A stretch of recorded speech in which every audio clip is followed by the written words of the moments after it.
Max, Stephen A. Smith, there is absolutely no denying that LeBron James is one of the best basketball players of my generation.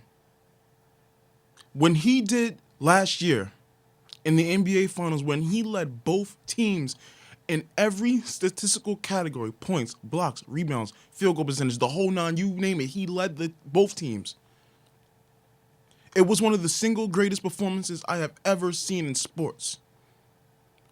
But when you want to compare him to the mecca of basketball, Michael Jeffrey Jordan, there is absolutely no conversation to be had. The man is 6 for 6 in the NBA Finals with 6 Finals MVPs. The man never even allowed a series to go to the Game 7.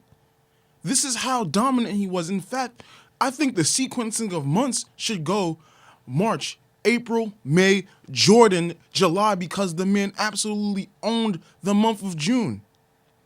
And it's not to take anything away from LeBron James. I mean, he's great in his own right. He beat a historically good Golden State team.